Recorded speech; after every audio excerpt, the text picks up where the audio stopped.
প্রিয় বন্ধুরা, আসসালামু আলাইকুম। প্রতিদিনের মতো গরিবের রাজনীতি, রাষ্ট্রচিন্তা, রাজনীতি চর্চা, রাজনীতির পাশা খেলা,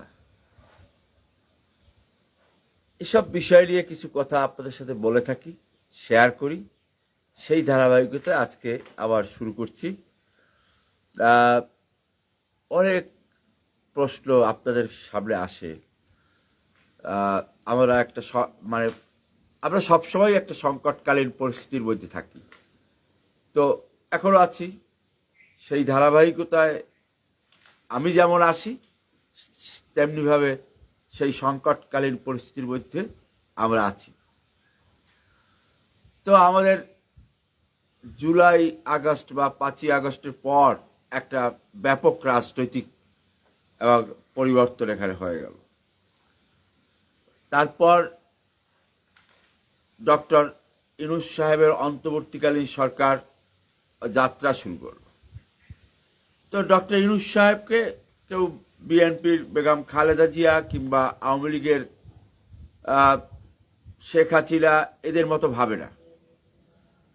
তাদের জীবন এবং রাজনৈতিক উত্থান আর ইউনূস সাহেবেরকে মানুষ রাজনৈতিক উত্থান বা সেভাবে না, বা সেই দলের প্রক্রিয়ায় ইউনূস সাহেবের আসেনি।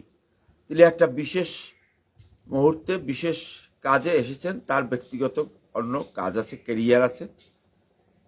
Sujit Garami, content creator, MD Shahidullah, সাংবাদিক, কক্সবাজার। তো যে কথাটা বলছিলাম যে ইউনূস সাহেব সেভাবে আসেনি। তারপরও ইউনূস সাহেবের অতএব কোনো পলিটিক্যাল কমিটমেন্ট, ইলেকশন ভাওতাবাজি বা ইলেকশনের যে একটা ওয়াদা, এইসব দেওয়ার দরকার পড়ে না। তিনি অনেক দায়িত্বপ্রাপ্ত ছিলেন, কিন্তু অনেক কিছু আবার তার দায়িত্বের মধ্যে ছিল না। যেমন অনেকগুলি মিথ্যা কথা বলা, নির্বাচনী ওয়াদা দেওয়া বা কোনো প্রকার আশ্বাস দেওয়া, সেগুলি তার দরকার ছিল না। কিন্তু তার কাছ থেকে মানুষ ভেবেছিল, কিছু কিছু মানুষ বা আশা করেছিল যে ভালো কিছু পাওয়া যাবে, কারণ তিনি একজন আন্তর্জাতিক ব্যক্তিত্ব সম্পন্ন মানুষ এবং তার একটা নোবেল লরিয়েট, তার একটা পরিচিতি আছে বিশ্বের বিভিন্ন দেশের রাষ্ট্রনায়ক, রাষ্ট্রপ্রধানদের সাথে তার পরিচয় আছে পূর্ব থেকেই ব্যক্তিগত যোগ্যতায়। অতএব তিনি এখন যখন রাষ্ট্রকে নেতৃত্ব দিচ্ছেন, তখন তার কাছ থেকে অনেক কিছু আসবে, এটা সবাই আশা করেছিল। তিনি সেই সুযোগটা নিয়ে, আমি মনে করি যে ডক্টর ইউনূস সাহেব সেই সুযোগটা নিয়ে আমাদের মাঝে নানা রকম ওয়াদা দিয়েছিলেন। অনেক গল্প, যেটাকে আমি ইতিপূর্বে আমার ভিডিওতে বলেছি, যে গল্প দাদুর আসর বসিয়েছিল শাহিদুল ইসলাম জাকির, সুমন শিকদার একজন। তো থ্যাংক ইউ ফর ওয়াচিং। তো গল্প দাদুর আসর বসিয়ে দিয়েছিল। তো সেইটা ধীরে ধীরে আজকে 10 মাসের উপর হয়ে গেল। তো এখন আবার নতুন করে আজকে পর্যবেক্ষণ করলাম যে তিনি কি কি বলেছিলেন এবং কি কি আমরা পেয়েছি, বা আদৌ কি পেয়েছি, বা আদৌ কি পেতে যাচ্ছি ইমিডিয়েট। তিনি কিছু বলেছিলেন, তার প্রেস সেক্রেটারি শফিকুল আলম সাহেব কিছু কথা বলেছিলেন। তো আমি এই দুইজনের কথা গুরুত্ব দিতে চাই। এছাড়া তার যারা কঠিন সমর্থক, কট্টর সমর্থক বা এই উপদেষ্টা পরিষদে যারা আছেন, বিশেষ করে রেজওয়ানা চৌধুরী, বন্যা এবং আসিফ নজরুল সাহেব, এদের পক্ষ থেকে কি কি বলা হয়েছিল। আমি সবচেয়ে বেশি গুরুত্ব দেব যে ডক্টর ইউনূস সাহেব তার দীর্ঘ বক্তৃতায় কি কি বলেছিলেন। এর ভিতরে যে কথাটা তিনি প্রথমে বলেছিলেন যে তিস্তায় বিকল্প তিস্তা চায়না করবেন, শুরু করবেন, কিন্তু আমি তো দেখছি না সেরকম কিছু।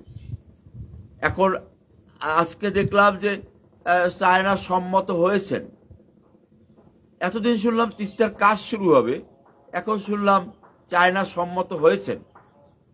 মানে ইউনূস সাহেবের মতো ব্যক্তির কাছ থেকে এইরকম একটা বক্তব্য।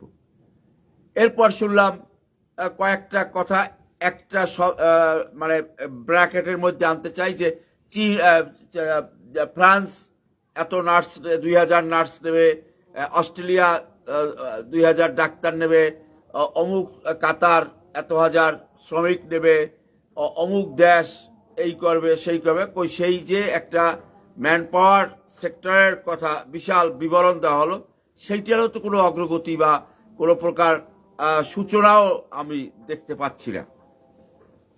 এরপর বলেছিলেন যে রোহিঙ্গাদের ঈদের এবারের ঈদ রোহিঙ্গারা রাখাইনে করবে, তা তো হলোই না, বরং রাখাইন থেকে 1,13,000 রোহিঙ্গা উল্টো প্রবেশ করলো।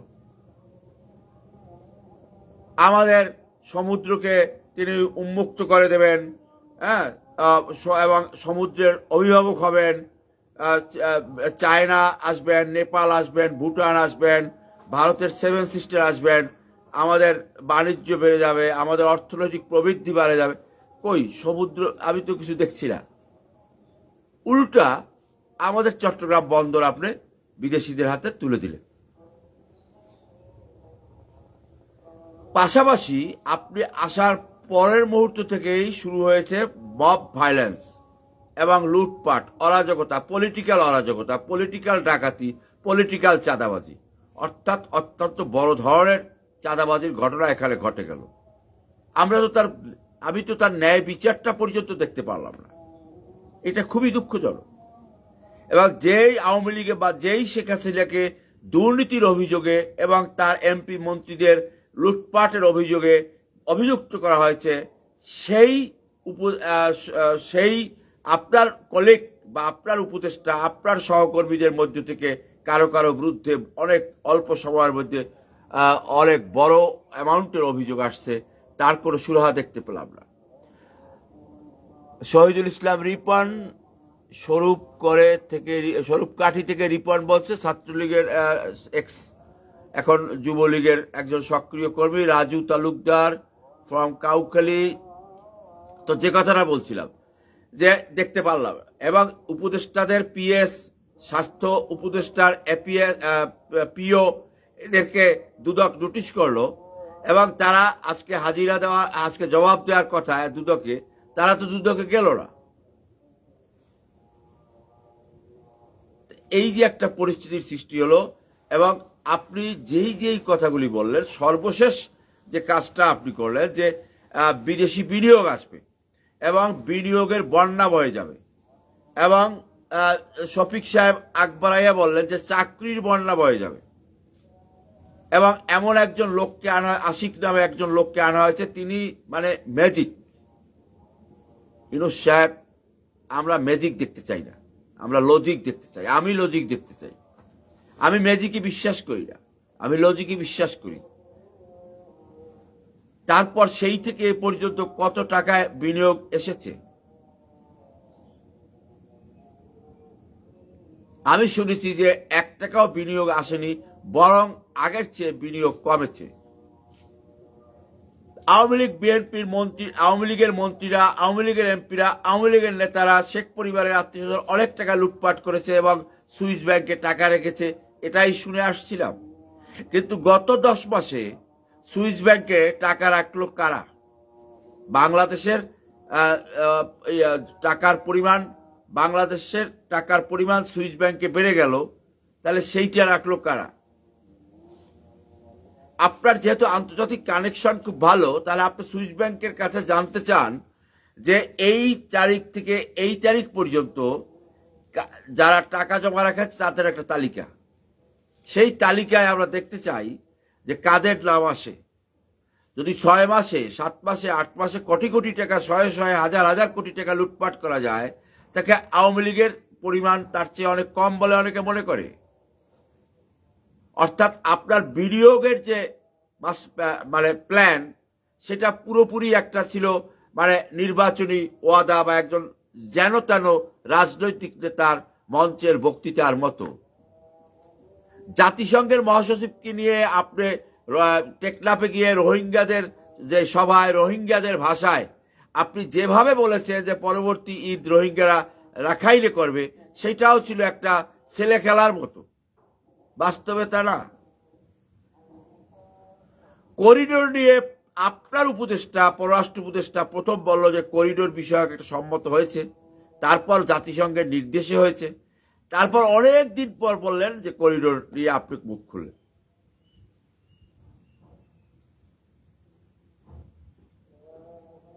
আপনি হাসপাতালের গল্প শুনাইছেন, চায়না বাংলাদেশের রুগীরা যাবে কম খরচে, একটা হিসাব দেখিয়েছেন যে ক্যালকাটার চেয়ে খরচ কম বা ভারতের চেয়ে খরচ কম। এইটা তো আশা করে না আপনার কাছ থেকে, একজন নাগরিক হিসাবে আমি আশা করি না আপনার মতো লোকের কাছ থেকে।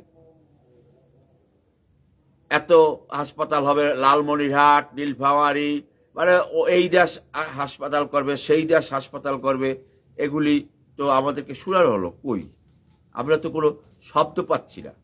আপনি হয়তো বলবেন যে সময় লাগবে, যেটা রাজনীতিবিদরা, রাজনৈতিক দলেরা সবসময় বলে থাকে যে সময় লাগবে। এখন এই সময় লাগবে বলতে এটা কতদিন, কত সময় লাগবে?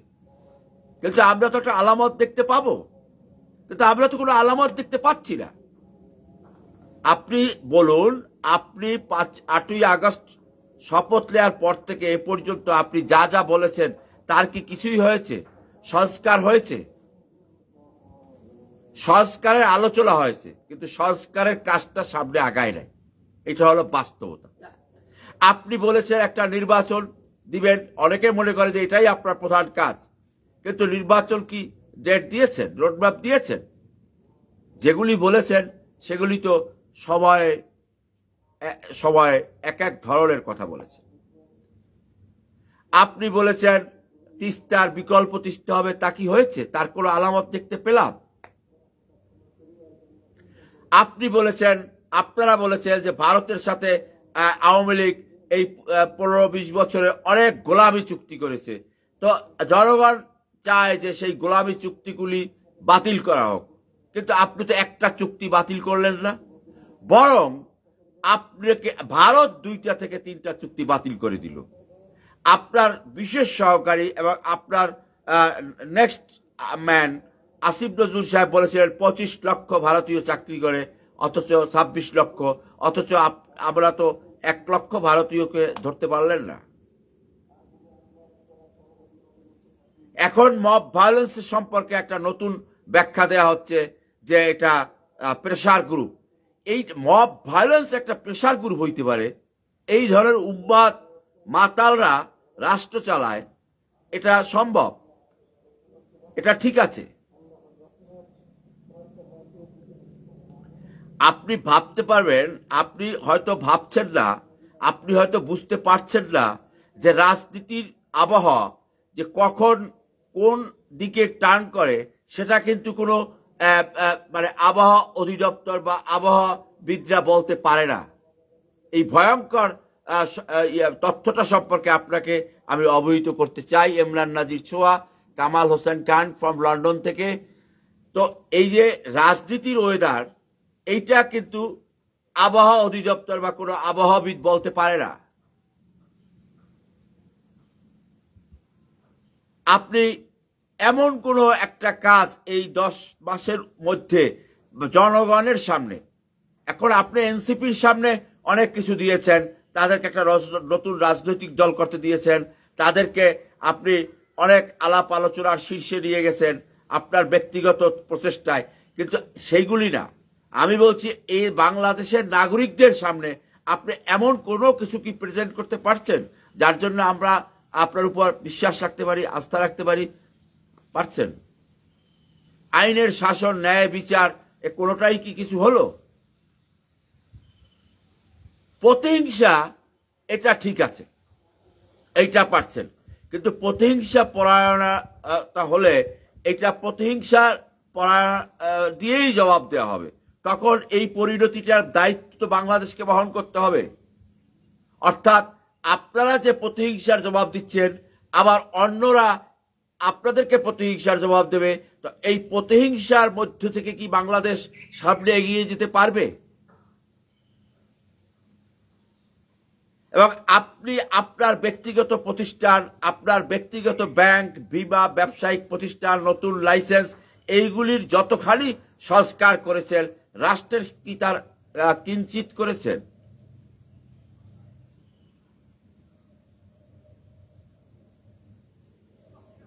এই সমস্ত প্রশ্ন কিন্তু ধীরে ধীরে আপনার সময় যত যাচ্ছে ততই বেড়ে আসবে। আপনি হয়তো ভাবছেন বা আপনি হয়তো জানেন যে আগামী মাসে কি হবে। হয়তো আপনার কাছে এমন কোনো মেসেজ আছে যে 3 মাস 4 মাস পর বা 6 মাস পর একটা ইরান ইসরায়েল যুদ্ধের মতো পরিস্থিতি সৃষ্টি হতে পারে। সেক্ষেত্রে হয়তো আবার একটা নতুন করে যাত্রা শুরু করবে। অতএব এই মাঝখানের এই অতীতটা মানুষ ভুলে যাবে। সেই সুর মিলাইয়া আমি দেখছি হাসনাত সার্জিস এরা বলে যে আবার একটা ডিসেম্বরে আবার একটা ডাক আসবে, দ্বিতীয় বিপ্লবের ডাক আসবে। সেটা কি সেরকম? তো কথার সাথে যদি কাজের মিল না থাকে, আপনার মতো ব্যক্তির, আপনার মতো শিক্ষা দীক্ষা সভ্য পাশ্চাত্য দুনিয়া থেকে শুরু করে আপনার যে সরব ভূমিকা, সেগুলি আদৌ কি দেশের মানুষের কাজে লাগলো বা ভবিষ্যতে লাগবে?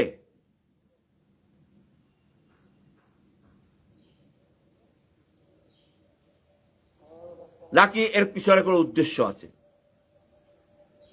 যদি উদ্দেশ্য থেকে থাকে এবং সেটা যদি ভালো উদ্দেশ্য থেকে থাকে তাহলে তো ওয়েলকাম। কিন্তু আমার মতো ক্ষুদ্র নাগরিকের কাছে মনে হচ্ছে না যে এর পিছনে কোনো ভালো উদ্দেশ্য আছে। কিন্তু আপনাকে আমি শেষের দিকে এসে সেই কথাটাই আবার স্মরণ করিয়ে দিতে চাই। আপনি 8ই আগস্ট থেকে এ পর্যন্ত যত কথার ফুলঝুরি এবং গল্প দাদুর আসর বসিয়েছেন, যত কথাগুলি বলেছেন যেগুলি ছিল আশ্বাস এবং স্বপ্নের মতো, তার কিন্তু একটাও বাস্তবায়িত হয় নাই এবং হতে যাচ্ছে বলে মনে হচ্ছে না। আজকের মতো এখানেই শেষ করছি। ধন্যবাদ। সবাই সুস্থ থাকুন, ভালো থাকুন। আসসালামু আলাইকুম।